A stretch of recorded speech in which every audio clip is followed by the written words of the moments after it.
젊은 목회자 포럼이 세 번째 맞이했는데,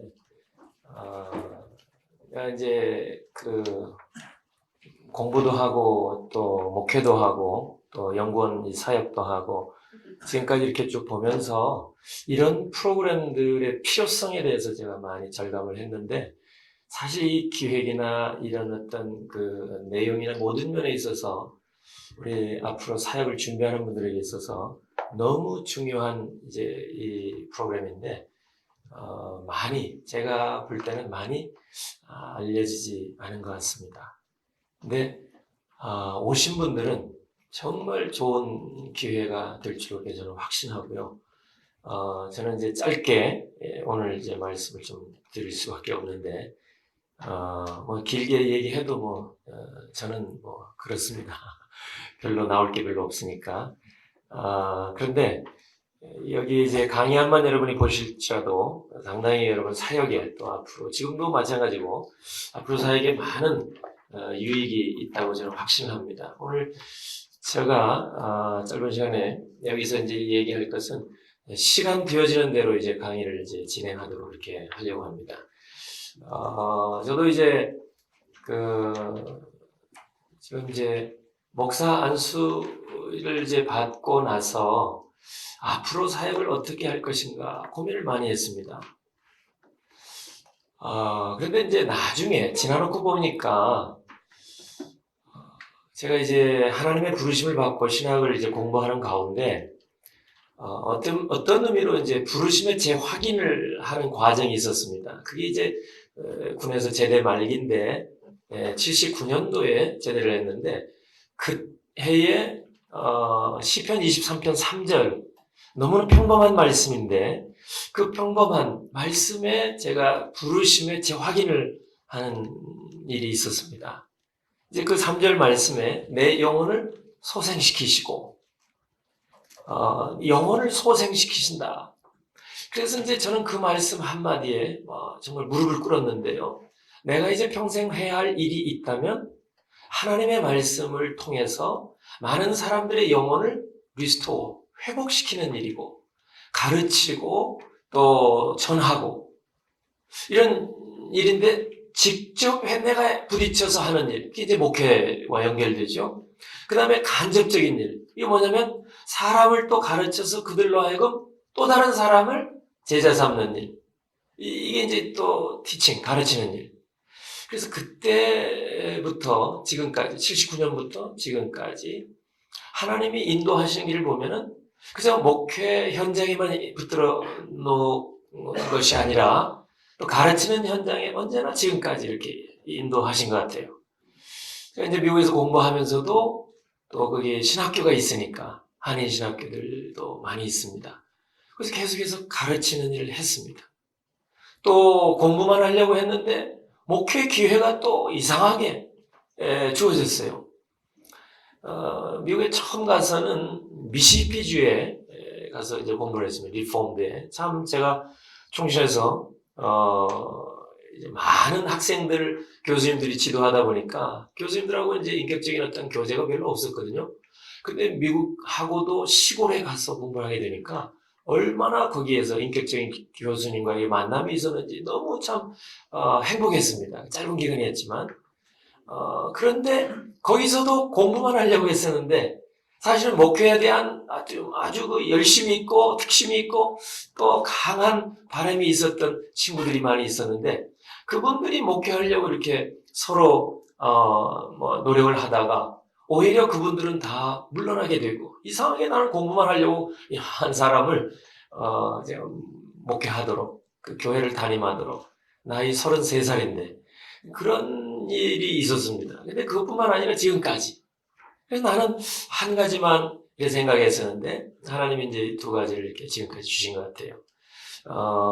이것을 이제 제가 수년 전에 이제 깨닫고 나서는 정말 만족하고 감사하고 그렇게 지금 사역을 해 오고 있습니다. 그래서 하나님의 부르심의 처음 자리가 어떤 것이냐에 따라서 평생 사역의 방향이 결정이 되지 않는가 저는 그런 생각을 합니다.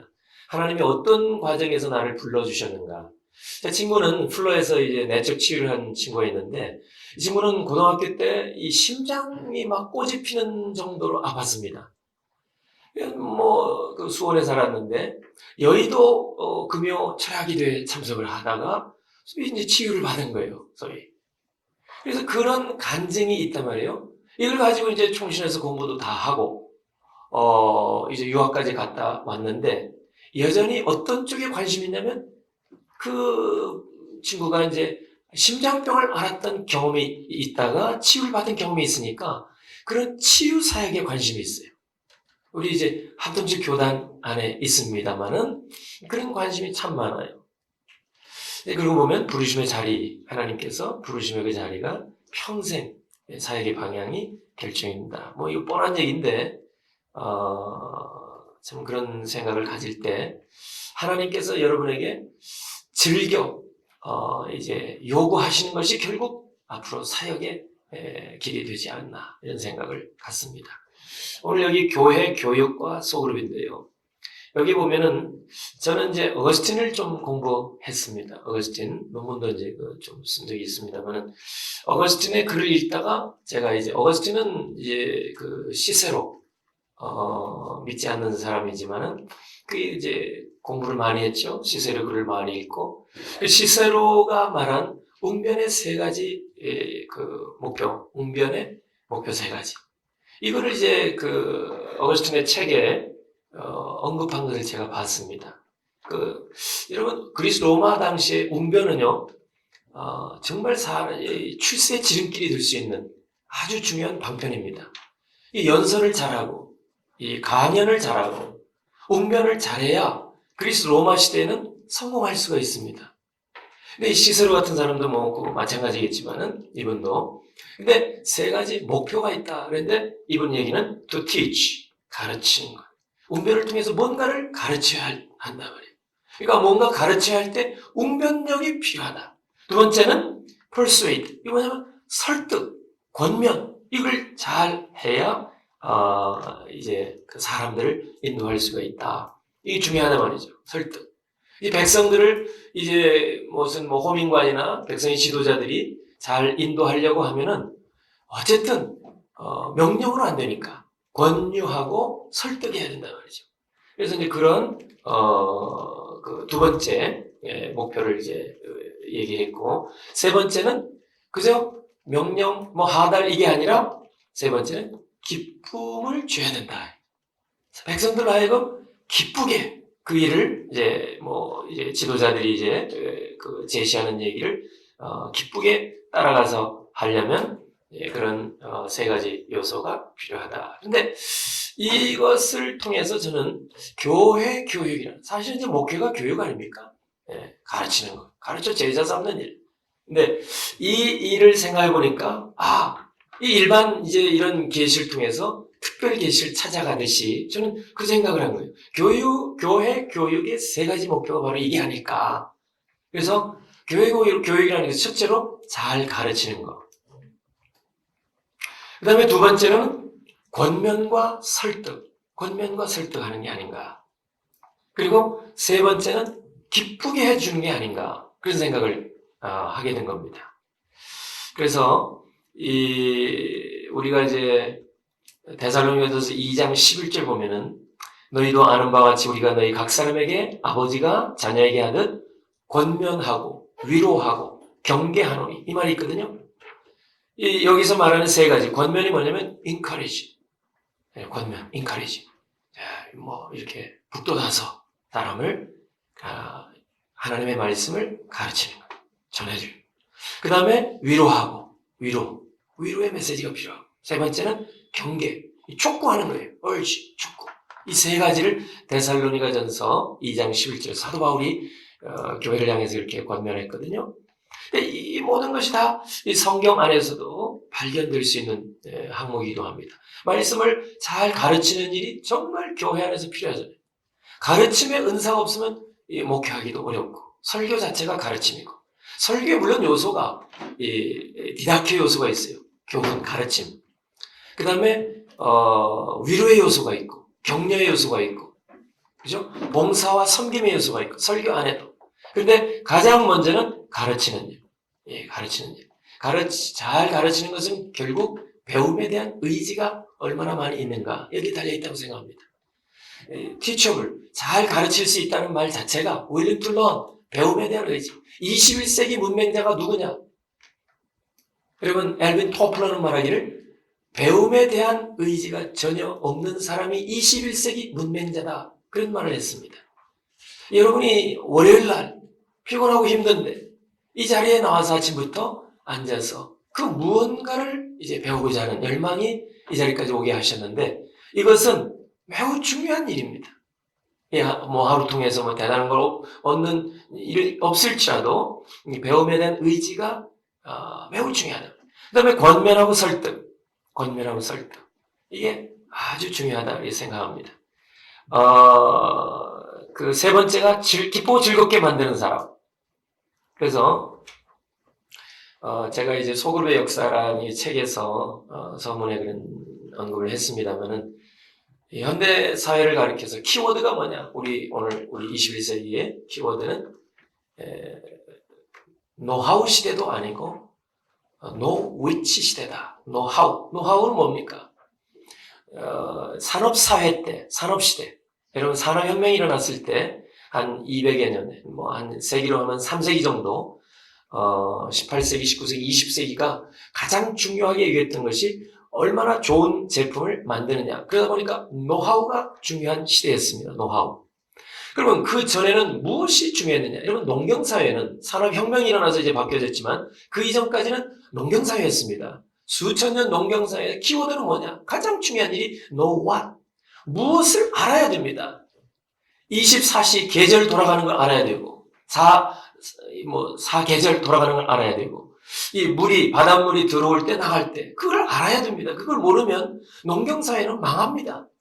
언제 열매를, 추수를 하고, 씨를 뿌리고, 언제 추수하고, 그런 때를 모르면 놓치면 망합니다. 그렇기 때문에, 농경사회에서는 항상 그런 것을 알아야 돼요. 절기도 알아야 되고, 시기도 알아야 돼요. 때 놓치면 망하니까.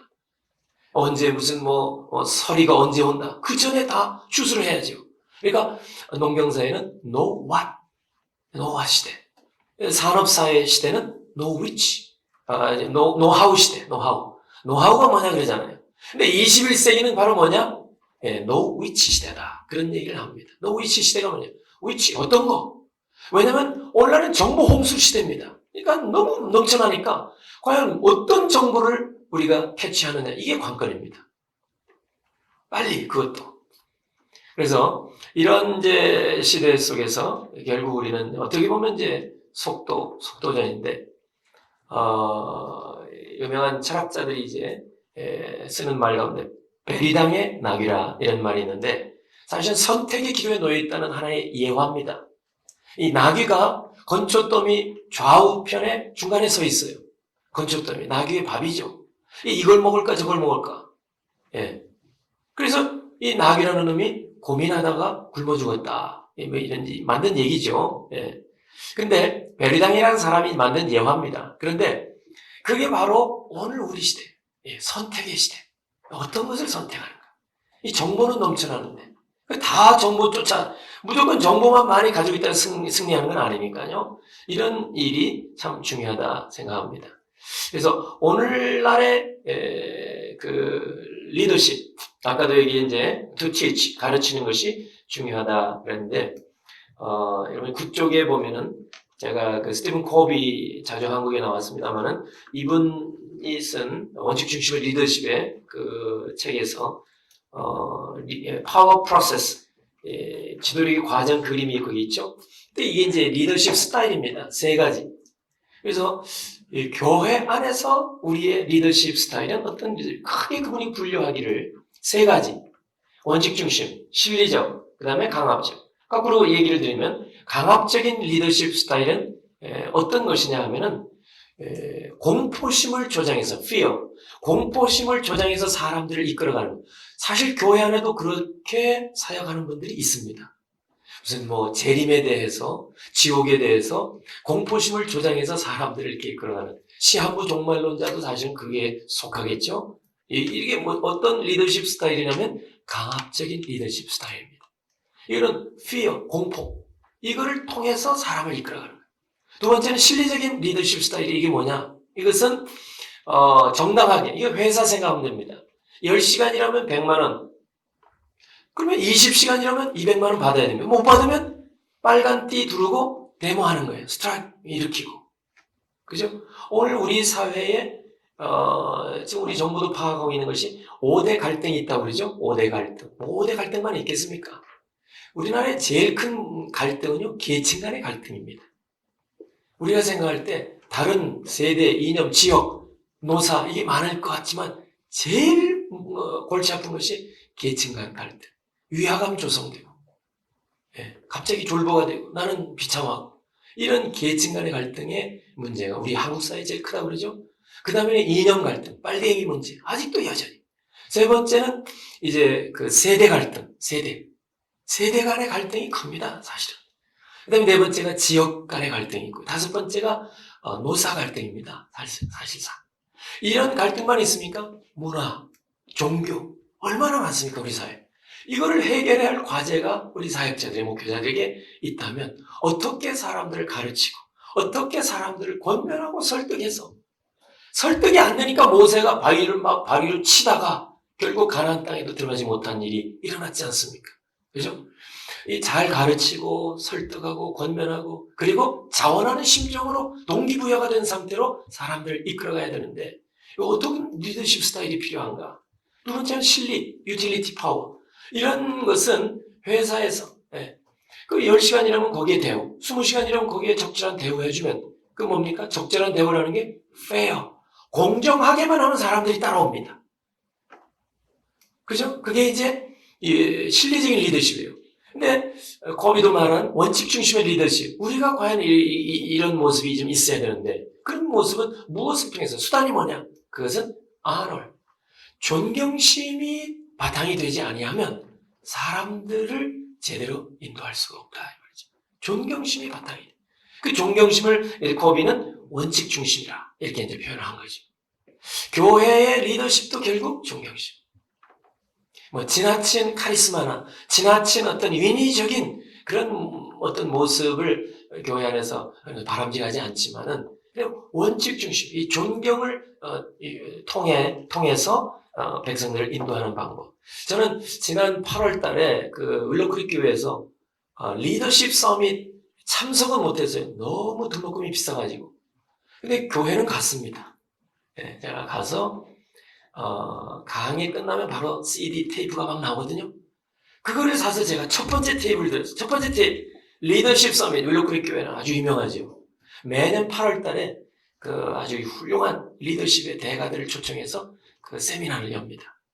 근데 거기에서 개회할 때 빌 하이버스 목사님이 리더십이 뭐냐 이 얘기를 하더라고요.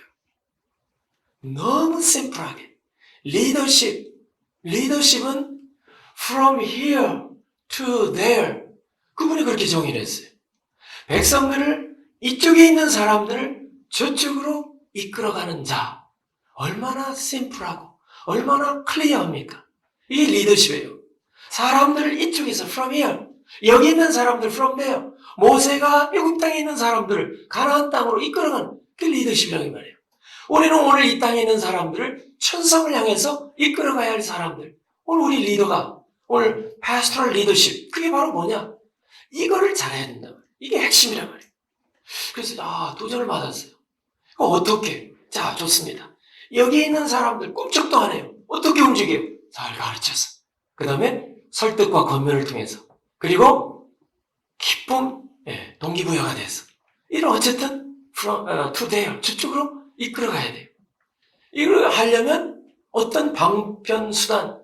그래서 마키아벨리즘, 그 군주론 아시죠? 군주론. 이런 이제 목적을 위해서 수단 방법을 가리지 않는. 히틀러 같은 사람은 머리맡에다가 군주론 책을 털 쥐하로 묵상했다는 거예요. 놓고. 그러니까 거기에서 나온 게 뭐겠어요? 수단과 방법을 가리지 않는 일을 하는 거죠. 히틀러 같은 사람.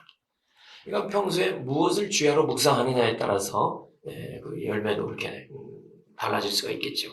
어쨌든 우리 가금류 중에서 70년 사람의 수명하고 비슷한 유일한 솔개에 대한 이야기인데 40세 정도 되면 40년 정도 살면 이제 기로에 서지요. 내가 그대로 이대로 살다 죽을 것인가 아니면 환골 탈태를 통해서 새롭게 한번 창공을 다시 박차고 옛날처럼 다니다가 병아리 잡아먹고 막 이렇게 계속해서 30년 더 살 것인가. 근데 참 이 솔개가 아주 높은 산 꼭대기에 올라가서 부리를 바위에 깨고 6개월 동안 이슬을 받아먹으면서 이제 버티는 거죠. 그러면서 이제 다시 부리가 돋아나면 이제 한없이 무거워졌던 날개의 깃털을 다 뽑아내고 또 뭉툭해진 발톱도 다 뽑아버리고 그래서 6개월을 거기 이제 버틴다고 그래요. 6개월 이상을.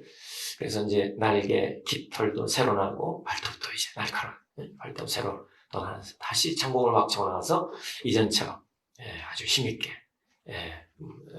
사는데 한 30년 정도를 그래 더 살아갈 수 있다고 합니다. 우리 이제 그 사역이 그렇습니다. 사역이 우리가 뭐 10년 또 여러 가지 공부도 많이 하지만은 항상 기로에 설 때가 있는 것 같아요. 그때 어떻게 하느냐? 그 랄프 네이버 박사가 인용한 건데 그분이 주장한 게 아니고 이제 경영학 책에서 이분이 이제 인용한 내용이 5가지 부류 가운데 항상 세일에 대해서 도전하는 사람은 2.5% 통상 2.5%밖에 안 되고 얼리 어답터 해봐야 16% 항상. 그러니까 이런 어떤 우리가 새로운 사역에 눈을 뜨는 것은요 그게 많지가 않아요. 그래서 우리 한국교회 소그룹 사역 형태는 달라도 안 하고 있는 교회가 어디 있겠습니까? 또 우리나라 역사상 그렇게 다 해왔고 또 여러분 2000년 전부터 초대 예루살렘 교회부터 이 소그룹 사역이 진행되어 왔습니다. 저는 그래서 소그룹의 역사라는 그 책을 통해서 한번 쭉 정리를 해봤어요. 예루살렘 교회 때부터 지금까지 소그룹 이 사역이 어떻게 진행이 되어 왔는가. 근데 그 역사적으로 시대마다 잘 드러나지 않아서 그러지 소그룹 모임, 소그룹 성경 공부, 소그룹 사역이 없을 때는 없었습니다. 초대교회 이후로. 그래서 제가 다 말씀 못 드리지만은 기독교 초기도 마찬가지 중세는 뭐 아무래도 그 수도원 중심으로 이렇게 가겠지만은 또 개인적인 어떤 수행 생활도 많이 하고 그러나 역시 작은 규모로 모여서 말씀을 나누고 필사하고 렉지오 디비나라고 그래서 수도원에서 성경 필사하고 그런 작업들 다 소규모 공동체 안에서 이루어진 거예요. 종교개혁 시대 같은 경우는 루터가요 어떤 의미에서 이제 어떤 혁신가냐 하면은 소그룹에 대한 생각을 했어요. 루터가 이제 1517년 종교개혁 시작한 연후에 교회마다 다니고 사람들에게 이제 강의를 하고 강론을 하고 다니는데 사람들이 잘 못 알아듣는 것 같아요. 일방적으로 강의하니까. 루터는 참 천재적인 사람 같아요.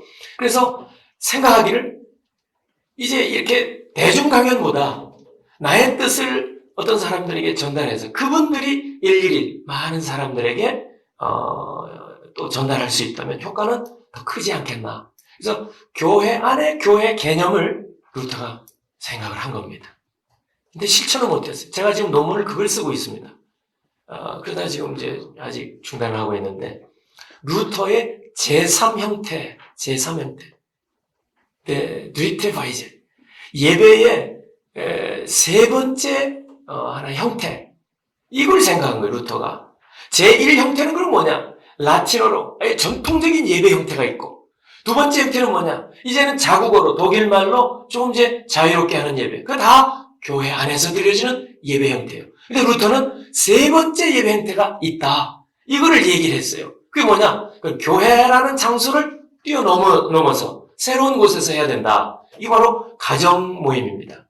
가정 셀그룹 이런 개념을 루터가 생각했는데 실천에 옮기지 못했습니다. 그것 엄청난 일이죠. 루터란 이제 교단이지만은 한 100여 년 후에 다음 세기에 1690년부터 1670년부터 누가 이를 실제로 했느냐 하면은 필립 제이콥 슈페너라고 하는 경건주의자. 슈페너 하면 경건주의만 생각하는데 이분이 근대적인 개념의 최초의 소그룹 모임을 가졌습니다. 교회에서 하면 안 된다는 생각이 있기 때문에 그 목사님의 사택에서 맨 처음 소그룹 모임을 시작해서 주일 오후와 수요일 날 저녁에 2번씩 모여서 말씀, 설교, 주일 설교를 이제 성도들이 서로 나누게 하고, 또 수요일은 경건서적이나 또 성경 읽고 와서 그 받은 은혜를 나눌 수 있도록 그렇게 했습니다. 근데 놀랍게 나중에는 그 그룹이 이제 성장해서요 200명 이상 이제 많이 모이게 됩니다. 상당히 아주 잘 됐습니다. 시샘하는 사람도 나중에 있었고, 이거는 이제 전통적인 모습과 위반된다. 아주 모함도 좀 받았고요, 슈페너 때. 그리고 이제 그 다음 세기가, 이제 그 진젠돌프죠. 이제 18세기. 18세기에 슈페너 다음 세기죠. 진젠돌프가 여러분 아시는 대로 모라비안 이 공동체를 담당했지 않습니까? 신앙의 난민들을 자기 영지에다가 이제 기거할 수 있도록 해주고, 그 교회, 그게 바로 모라비안 교회인데, 그걸 이제 지도하게 되는데 10명씩 이렇게 작은 단위로 이 공동체를 나누어서 리더들이 잘 섬길 수 있도록 아주 대단한 역사가 일어납니다. 그래서 이 좋은 소문을 이제 영국에 있는 그 웨슬레 목사님이 듣고 2주 동안 헤른후트 거기에 모라비안 교회를 방문해가지고 충격을 받고 브리스톨로 돌아와서 시작한 것이 그 소그룹입니다. 감리교에서는 속회라 그러죠. 클래스 미팅. 이거를 웨슬레 목사님이 시작을 한 거예요. 영국에서. 그래가지고 19세기에 우리 이제 선교 우리 한국 땅에 들어오죠. 선교사. 사실은 우리나라에 맨 처음 선교사들이 왔을 때 네비우스가 와서 특강을 한 적이 있어요. 네비우스 여러분 아시는 대로. 근데 네비우스 선교 방법 중에서 빼놓을 수 없는 것이 소그룹 성경 공부입니다. 성경 공부를 통해서 선교. 실제로 우리나라 한국교회가 그렇게 해왔고요. 그래서 성장한 거죠. 엄청난. 그리고 20세기 초에 우리 한국교회는 권찰회라 박용규 교수님의 교회사책, 우리나라 교회사책도 보면 거기 나와 있습니다만은 권찰회가 있었습니다. 그래서 그게 바로 소그룹이었어요. 20세기 초반에 우리 한국에. 그래서 10명씩 이렇게 작은 그룹으로 모여서 거기에서 유익이 많더라 이 말이에요. 같이 은혜를 나누고 기도하고 격려하고 거기에서 또 일꾼 후보를 추천하게 되고 영숙감이다, 권사감이다 이런 거예요. 이런 걸 그 권찰의 모임 안에서 이제 그 나타나니까 소그룹 안에 들어가면 사람의 은사도 나타나고 그래서 목사님이 이제 추천도 하고 아주 좋은 역할을 했었습니다. 그러나 이제 70년대 조용기 목사님이 여의도로 이사를 가고 나서 어떻게 건물도 잘 지었는데 사람이 당장 부흥하는 거 아니고 그분이 이제 기도하신 가운데 시작한 것이 구역예배. 구역예배는 그때 당시에는 여성분들이 40여 년 전이니까 살림하지 않고 그래서 이분은 영적인 유휴 노동력으로 생각하고 이분들을 금요일 아침에 2시간 훈련해서 오후에 구역예배 다 파송시켰습니다. 이게 엄청난 역사가 일어나가지고 1975년도에 49,500명 정도까지 수목교회가 이렇게 성장하고요. 세계 교회 성장 세미나를 열고 그래서 전 세계에 이 사실 소개해가지고 1980년도에 혹 슈테틀러라는 여의도 순복음교회 미국 선교사가 영어로 책을 냈어요. 여의도 순복음교회 성장 사례를 영어로 소개했어요. 전 세계에. 그 제목이 뭐냐면 Successful Home Cell Group. 구역 예배를 통해서 교회 성장이 이렇게 했다. 이걸 이제 소개하는데 제목은 성공적인 홈셀 그룹 구역 예배를 그렇게 번역을 했어요. 셀이라는 말. 1980년에. 그러니까 이것이 뭐 남미, 그다음에 북미, 그다음에 동남아시아 다 실제로 ICM 교회, 그 카스테노스 이 목사님 이런 분들이 다 여기에 와서 은혜를 받은 분들이에요. 또 데일 델라웨이 목사님. 미국의 그 2020 비전 쓴 분 있죠?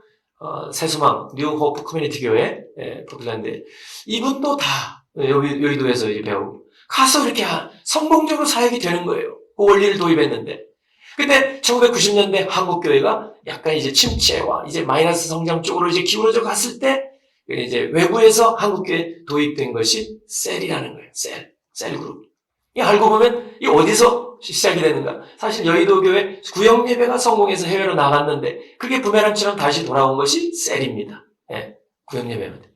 결국 그러니까 한국 교회는 처음부터 이런 소그룹 운동을 통해서 교회가 성장했다는 자부심을 우리가 가질 수가 있습니다. 그래서 이런 이제 1970년대 이후에 이렇게 이제 순복음교회를 통했지만 장로교가 이제 더 열심히 또 이런 사역을 하게 됐는데, 이게 이제 전통적인 사역을 통해서 이제는 21세기가 되겠느냐. 그래서 많은 사람들이 구역 예배를 막 다 옷을 입히는 거예요. 새로운 옷을 막 입혀가지고 말도 바꾸고 막.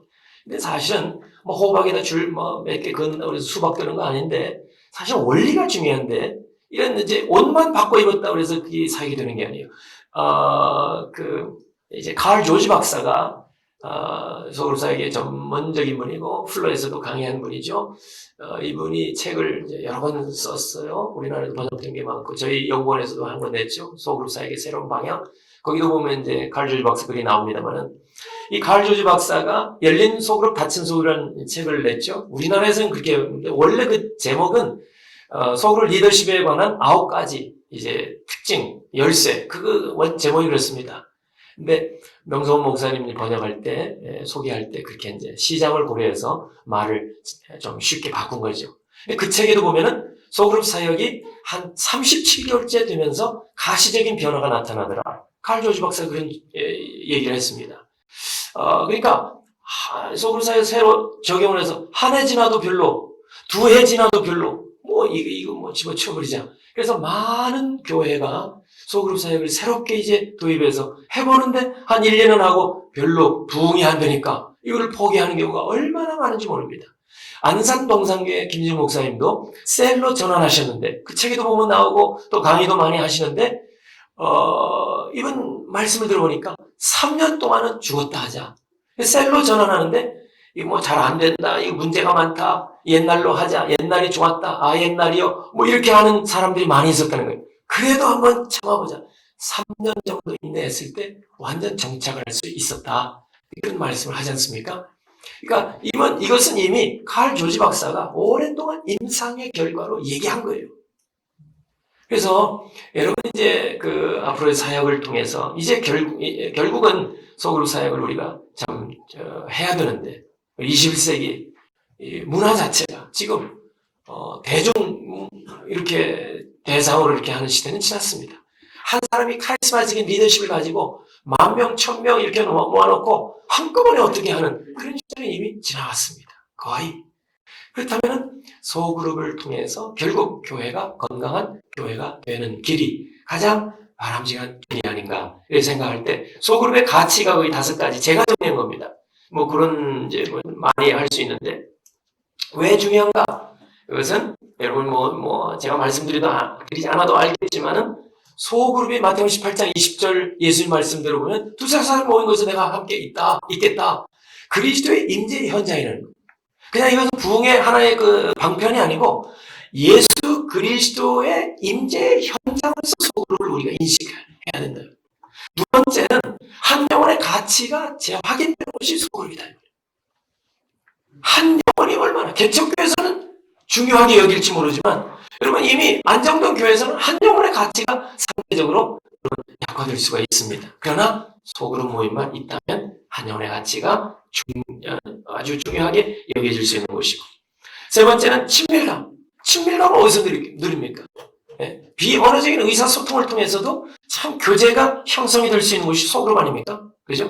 그래서 세 번째. 네 번째는 나눔. 기쁨이나 슬픔이나 받은 은혜, 이거를 나눔을 통해서 은혜가 배가 되는 거예요. 나눌 때 은혜가 배가 되는 거예요. 그래서 이 소그룹 모임이 너무너무 중요해요. 그 맛을 아는 사람은 정말 다시 가고 싶단 말이에요. 그 모임에, 소그룹 모임에. 근데 거기서 강론하고 무슨 지시 전달하고 헌금이나 하고 이걸로 끝난다면 아주 참 안타까운 일이죠. 하나 더 들자면 성경 이해에 대한 기초적인 그런 안전장치 현장이 소그룹이 될 수 있단 말이에요.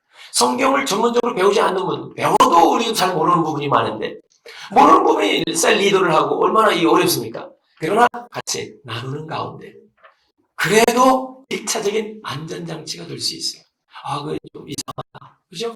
몇 사람이 모여서 하나님의 말씀을 서로 나누다 보면은 2단인지 3단인지 가려지게 돼요. 2단이 얼마나 우리 사회에 많이 쳐들어옵니까? 2단이 뭐 여러분 3단 옆에 1단 옆에 2단이고 뭐 그런 얘기 많이 하잖아요. 너무 위험에 노출이 많이 됐다 이 말이에요. 예. 그래서 오늘 제가 나머지 부분은 참 다 하기 어려운데 뒤에 이제 12쪽에 보면 소그룹의 관건 가운데 제가 지적하는 것이 크게 세 가지거든요.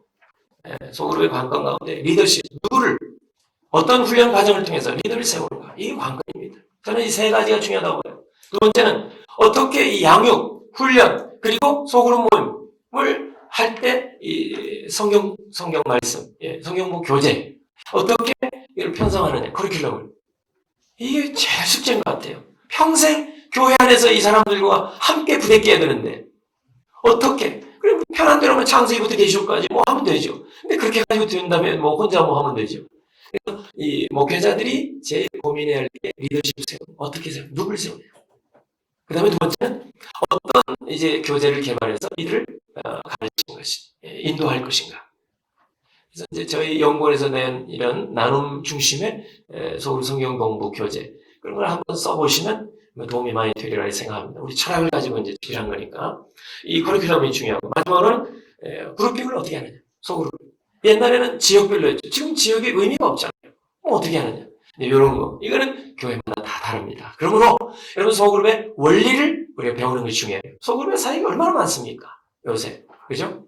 셀, 뭐 알파, 두 날개, 그 다음에 뭐 제자훈련, 뭐 소그룹의 다양한 모델들이 있는데 이걸 다 연구를 해야 돼요.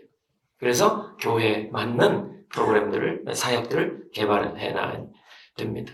그래서 소그룹이 처음에는 교제권이 이제 소그룹을 하다 보면은요 교제권이 형성됩니다. 소그룹을 이제 제대로 하게 되면은요 분위기가 확 바뀌어집니다. 그래서 소그룹의 첫 번째 스테이지는 교제가 형성이 된다는 걸 많이 느낍니다. 분위기가 달라져요.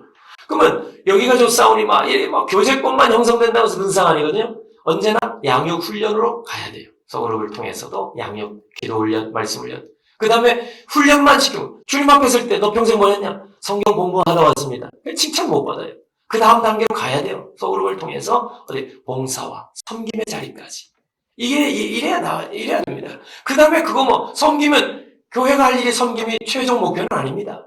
섬겨야 되지만 이건 재생산입니다. 전도, 선교. 예, 그래서 다시 영적인 재생산이 이루어지기까지 이런 이제 소그룹의 이 사이클이 계속해서 끊임없이 돌아가야 된다 이렇게 생각을 합니다. 오늘 여기까지 하고요. 제가 질문은 못 받겠습니다. 질문은 이제 이상한 목사님이나 또 뭐 인터넷 우리 홈페이지 들어오시면 여러분들이 질문을 개진할 수가 있습니다. 좀 짧게 해서 좀 죄송하고요. 하여튼 남은 시간을 통해서 여러분이 더 좋은 유익한 말씀들 많이 들으시기 바랍니다. 대단히 감사합니다.